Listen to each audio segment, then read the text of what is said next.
안녕하세요. 오동입니다. 이번 주는 FOMC가 있는 주간입니다. 그래서 FOMC를 기준으로 증시가 어떻게 움직일 수 있는지 지수, 그다음에 크립토 시장 좀 분석 드리고요. 그리고 개별주 분석 드리도록 하겠습니다. 네, 먼저 이번 주 중요 일정을 볼 건데요. 오늘 이제 일본 GDP 발표가 있었어요. 근데 일본 GDP가 역성장을 했습니다. 마이너스 2.0을 예상을 했는데 결과가 마이너스 2.3이 나왔어요. 그래서 또 현재 10년물 일본 10년물이 또 올랐거든요. 그래서 이런 부분을 크립토 시장이나 채권 시장은 좀 받아들이고 있거든요. 근데 이제 미장이나 크립토 시장에서 좀 크게 받아들이고 있지는 않아요. 근데 이런 부분을 어느 정도 좀 증시가 흡수하는 모습이 나와야 좀 더 건전한데 지금 그런 모습이 없기 때문에 이런 부분이 뒤늦게 조금은 '충격을 줄 수 있다.'라는 점을 항상 감안해 둬야 됩니다. 근데 그 부분이 작년에 엔캐리처럼 크게 하락을 만드는 상황은 아니다. 그걸 생각하시면 되겠습니다. 그리고 이제 화요일, 수요일에 나오는 이 졸트와 ADP 요 부분은 사실 FOMC에 크게 영향을 주진 않을 거라고 보고 있고요.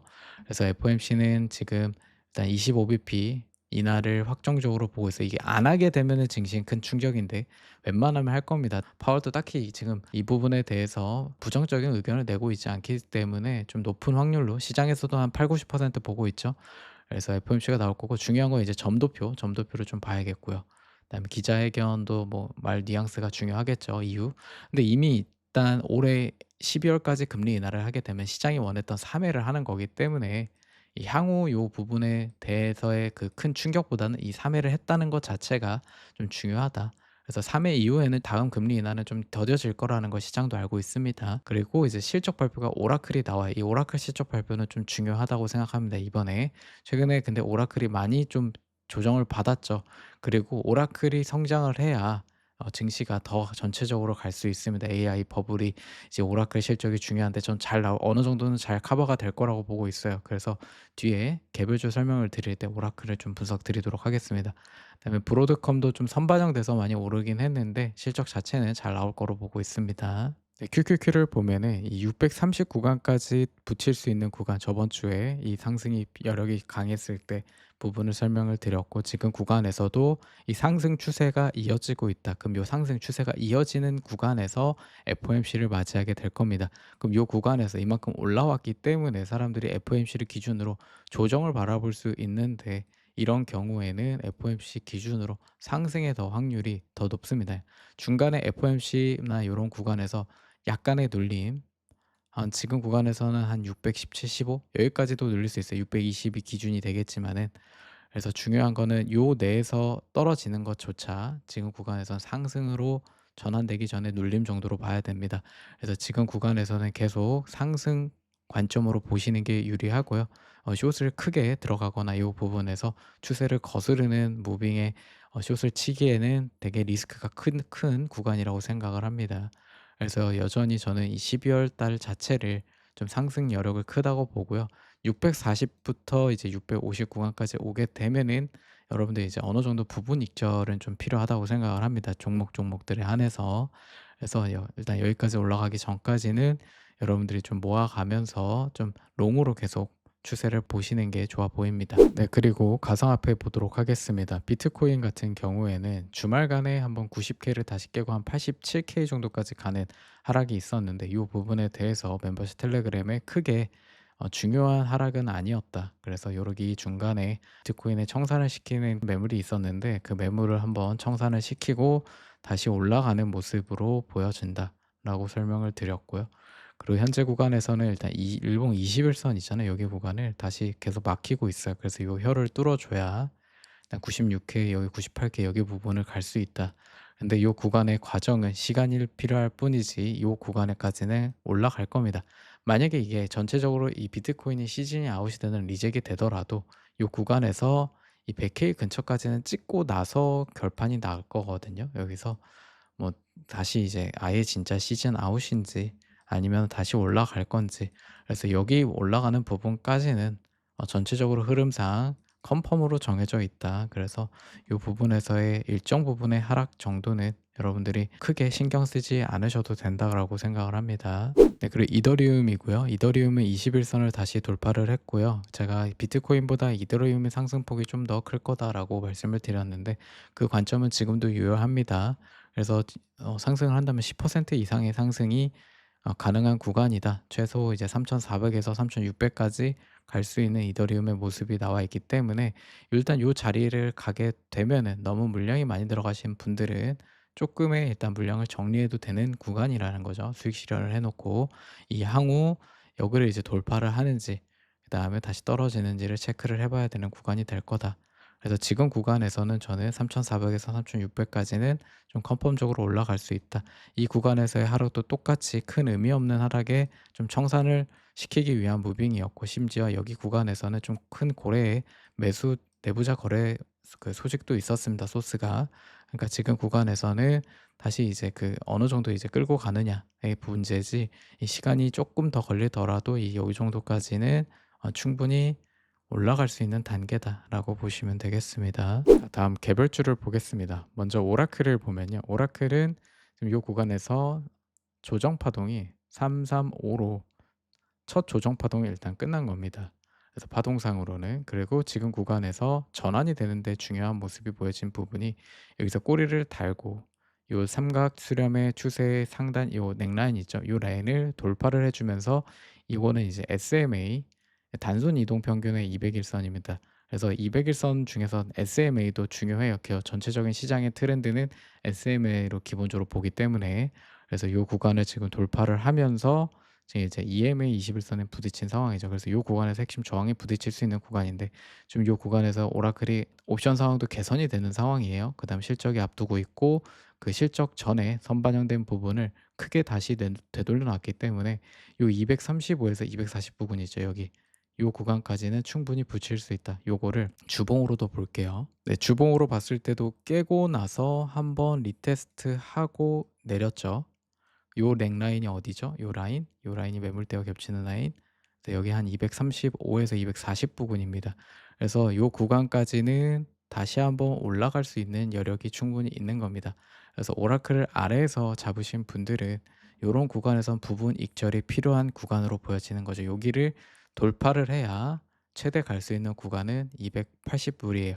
옵션상에서도 지금 280 불까지도 잡아냈는데 요 부분을 왜 잡아냈냐라고 보시면은 요거를 이제 피보나치로 찍었을 때, 그러면 여기서 333 첫 번째 이제 조정 파동이 끝났잖아요, 파동으로. 그렇게 됐을 때 이게 되돌림이 상단치로 최대 나올 수 있는 구간이 한 280에서 285 0.618 되돌림일 수 있다라는 거죠.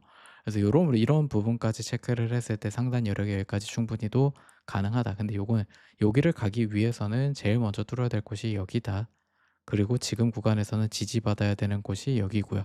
그러니까 기준을 지지를 여기를 잡고 일단 목표치를 여기를 잡고 그 이후에 남은 물량을 여기까지 최대한 끌고 가는 건데, 여기까지 끌고 가기 위해서는 실적이 잘 나와야겠죠. 근데 이제 실적 전에 이 전체적인 추세가 이어진다고 하면은 오라클도 요 부분에서 비비든가 아니면 여기까지 붙여 놓을 겁니다. 네, 그래서 요 구간에 일단 붙여 놓은 상태에서 어닝을 맞이하게 되면은 이제 어닝 플레이를 하기에는 조금 부담스러운 자리가 되지 않을까 생각이 듭니다. 그래서 뭐 오라클 실적이 망할 거라는 게 아니라 오라클이 지금 이 부채 관련해서 크게 투자를 하고 있는 거고, 그 구간에서 지금 당장 그 부분이 결과가 나오는 건 아니거든요. 그럼 당연히 전망 자체는 좋게 얘기를 할 거예요. 그거를 시장이 어떻게 받아들이는지가 더 중요하다. 그래서 그런 부분이 해결이 되고 나서 판단을 해도 늦지 않고요. 지금 구간에서는 그래도 이제 추세를 전환하려는 모습이 나오게 될 거고, 요 구간까지 요 구간에서 만약에 실적 이후에 좀 눌리더라도 저는 이제 오라클 전체적으로 이제 우리가 AI 버블을 더 끼고 가기 위해서는 오라클도 이 구간에서 이제 하락으로 가는 게 아니라 좀 요 내에서 다시 좀 전환이 돼야 된다. 그래서 아쉬운 부분은 요 구간에 이제 일본 갭이 있었는데 풀로 채우지 않았거든요. 그래서 요런 부분이 좀 찝찝함이 남아 있으니까 너무 무리한 베팅은 안 하시는 게 좋아 보입니다. 네, 넷플릭스 같은 경우에는 이제 멤버십 분들 여기서 사서 여기서 익절을 하고 좀 재진입각을 지켜보고 있었는데, 이 추세 자체가 깨고 여기서 이제 다시 들어올리지 못하고 깨지는 부분이어서 멤버십 영상에서는 이제 95 불까지는 염두에 둬야 된다. 그래서 이 부분에서 또 하락이 나와서 이제 95 여기 이제 매물대 근처까지 붙여 놓은 상황이에요. 근데 중요한 거는 요런 100 불, 1000 불이었죠. 근데 100불 자체가 이제 숫자가 바뀌는 단위잖아요. 되게 중요하게 잡혀지는 구간이거든요, 100 이라는 숫자가. 그래서 이 100 이라는 숫자를 어떻게든 지키는지가 중요합니다. 요 아래로 깨서 이 흐름 자체가 깨지게 되면은 좀 돌리는 데 시간은 걸릴 거예요. 하지만 넷플릭스가 최근에 이제 인수하려고 했죠. 워너브라더스였나? 근데 그 부분에 이제 트럼프가 또 제지를 하고 있고 독점 때문에. 그래서 지금 구간에서 넷플릭스가 크게 빠르게 반전하는 구간은 아니다. 그래서 좀 천천히 모아야 되는데 95불 정도부터는 사실 이제 매수를 하기에 나쁘지 않은 구간이 될 수 있다. 그래서 어떻게든 이제 넷플릭스도 결국 $100 위를 지켜주려고 다시 올라갈 겁니다. 그래서 이 추세를 봐도 한 번 더 눌리더라도 다시 비슷한 추세로 이렇게 돌아서는 모습이 나와야 되는데 지금 일단 꼬리를 달고 캔들이 약한 부분이 있고 주봉에서도 좋은 캔들로 보여지지 않아요. 그래서 시간이 더 필요하고요. 일단 12월 달은 넷플릭스에게 좋은 달은 되지 않을 거다. 그래서 넷플릭스를 모아가시는 분들은 좀 시간을 텀을 두고 차라리 100불 위를 안착하고 다시 매수를 하는 게 제일 안전한 방법이고, '나는 더 저점에서 잡아보겠다.' 하시는 분들은 95불부터 좀 더 아래를 열어 두고 매수를 접근하시면 되겠다. 그러고 나서 여기서 이제 다시 또 주봉으로 캔들이 아래가 꼬리를 달고 주봉 위를 잡아먹는, 이 꼬리 위를 잡아먹는 캔들이 이렇게 나오게 되면은 그다음에 이제 추세가 다시 전환될 수 있거든요. 그러고 나서 100불 위로 안착을 하면은 이제 100불을 다시 깨지지 않고 올라갈 수 있는 흐름이 되겠다. 그래서 그런 흐름이 나오면 다시 또 제가 말씀을 드리겠지만은 지금은 전혀 그런 모습이 나오지 않기 때문에 일단 시간이 필요하고 '나는 선제적으로 매수를 하고 싶다.' 하시는 분들은 한 95불 정도부터 하시는 게 좋아 보입니다. 아니면은 이제 100불을 안착을 한 상태에서 여기서 이렇게 전환되는 모습이 나오고 나면 그다음에 들어가는 게 낫겠죠. 그래서 그거는 여러분들의 이제 선택이 될 겁니다. 다음 마소입니다. 마소 같은 경우에는 이 500불 넥라인 요짝이 깨지면서 추가적인 하락이 나왔고요. 지금 구간에서 200일선과 여기 빗각 채널, 그 다음에 이 구간에서 옵션에서의 강한 지지 라인이 형성되어 있습니다. 그래서 올라가는 도중에 여기 구간에 스몰 갭이 발생을 했었고, 여기서 마소 이슈가 터지면서 이 스몰 갭을 메꾸는 상황이고요. 이 이슈가 일단락 됐죠. 그래서 다시 올라가는 부분인데, 그래서 이 부분에서는 지금 500불까지는 당연하게 올라갈 수 있는 수순이고요. 이 500불을 올라가고 나서가 중요합니다. 여기서 맞고 떨어지게 된다고 하면은 다시 한번 추가적인 하락이 나올 수 있는 구간이 돼요. 그래서 이 구간에 도착하거나 하고 나서 돌파할지 다시 꺾일지에 대해서는 지금 알 수는 없습니다. 하지만 지금 알 수 있는 부분은 이 500불까지는 붙이러 올라갈 거다. 마소가. 그리고 마소는 충분히 기간 횡보 조정이 거치게 되었다. 부분은 이 말씀드리면은 마소 같은 경우에 이때도 아주 조금씩 계속 꾸준하게 올랐잖아요. 그러고 나서 요 선반영된 부분을 기간 조정으로 소화를 했습니다. 그러고 나서 요 구간에서 다시 500불을 돌파를 하게 되면은 계속 찌끈찌끈 이렇게 계속 이렇게 추세로 올라갈 수 있는 흐름이 될 수 있다. 그래서 마소는 막 급격하게 요렇게 크게 올라가기보다는 계속 찌끈찌끈 이렇게 계속 올라가는 모습이 될 수 있거든요. 그러니까 여기서 이제 500불을 한번 부딪히고 아예 이제 이 마소 전체가 꺾인다는 거는 증시 전체가 꺾이는 거예요.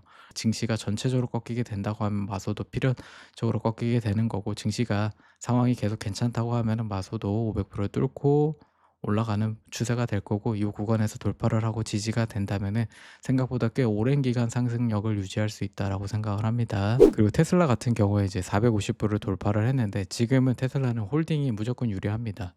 그래서 지금 구간에서 장기적으로 이제 흐름으로 봐도 이 구간에서 조정이 나왔는데, 아까 마소랑 방금 전에 설명하는 비슷한 것처럼 한 번 더 빠지기 위해서 여기서 맞고 좀 빠지는 게 가장 정석적인 흐름인데, 여기서 뚫고 올라왔잖아요. 근데 여기서 또 이제 호재가 터졌고 요 구간에서 눌려 가지고 다시 올라가는 것도 아니라 지금 요렇게 추세를 아예 강하게 돌파를 했단 말입니다. 그럼 요런 구간에서 일반적인 소식 가지고는 크게 눌릴 확률이 적어요. 그래서 추세를 붙여서 이 상승력을 이 500불까지 충분히 이어갈 수 있다고 생각을 합니다. 그래서 지금 기준은 이제 450이었죠. 그래서 450불에서는 부분 익절은 하되 이제 어느 정도 물량을 계속 들고 가야 되는 입장이다. 그래서 테슬라는 지금 구간에서 계속 물량을 500불까지 끌고 가도 되는 구간입니다. 그래서 이 구간에서 심지어 눌리더라도 좀 매수로 대응하는 거지 요 부분을 나가야 돼야 된다. 그런 구간에 지금 테슬라의 모습은 아니다. 전체적인 옵션 시장과 이 차트의 흐름과 추세로 봤을 때는 이 눌리면 더 사면 더 사는 거지 지금 구간에서는 좀 도망가야 되는 구간은 아니라고 보여집니다. 네, 다음 서클입니다. 서클 같은 경우에도 전체적인 흐름이 크게 다르진 않아요. 비트코인이 이제 100K 부분까지 붙일 수 있는 부분, 이더리움 3,600까지 갈 수 있는 부분, 또 서클도 그 똑같이 100 부근까지 붙일 수 있는 부분입니다. 그래서 그 이후에 이제 100 위로 올라가서 전환이 되는 거는 그때 가서 생각을 해야 되는 거지, 지금 구간에서 똑같이 비트코인도 그렇고 이더도 그렇고 그 부분까지만 볼 수 있는 거예요. 그래서 지금 구간에서는 75를 기준으로 100 까지만 보시면 되겠습니다. 서클도 딱 100 불까지 찍는다는 게 아니라 이 100불 근처까지는 충분히 갈 수 있는 여력이 될 수 있는 부분이 보여진다. 그래서 옵션 상황에서도 그 최악이었던 상황에서 이 전환이 되면서 좀 개선이 됐고 90에서 100불 정도 사이를 보고 있어요. 그러기 때문에 그 추세와 옵션과 요 상황 지금 21선에 걸쳐 있죠. 그래서 여기 돌파하게 되면은 여기까지 갈 수 있다. 그래서 요 여력은 충분히 가능성이 훨씬 높다고 보고 있기 때문에 서클을 요 아래에서 잡으신 분들은 이 100 불까지는 가져가셔도 되겠다라고 설명드립니다. 네, 오늘 영상은 여기까지 할 거고요. 지금 증시가 추세가 강하기 때문에 그 추세를 거스르면 안 되지만 아예 리스크가 없는 장은 아니에요. 그래서 그 리스크가 지금은 보이지 않기 때문에 일단 요 상승분의 상승을 더 가져가는 거고, 이후에 여기 부근까지 올라오고 640, 650까지 가고 나서 한번 가능성이 있는 하락이 있긴 합니다. 이 부분에서의 약간 큰 하락. 근데 전체적인 이 시장 전체 추세를 거스르는 건 아니지만 우리가 레버리지를 많이 투자하기 때문에 이런 구간을 최대한 수익 실현을 하고 피하는 게 좋거든요. 뭐 본주를 들고 가시는 분들은 이 하락이 나오더라도 결과적으로 다시 상승하는 관점 안에서 홀딩이 가능하지만은 요런 큰 하락이 또 왔을 때 레버리지 같은 경우에는 높기 때문에 익절이라든지 어느 정도 물량이 조절이 필요합니다. 그래서 지금 당장은 아니지만은 제가 또 요런 하락 관련해서는 더 올라가고 나서 추세를 보면서 이 리스크에 대해서 또 설명을 드릴 겁니다. 그래서 그런 부분은 나중에 요런 하락 큰 하락 부분은 좀 전체 공개 영상보다는 멤버십에서 좀 다룰 거예요.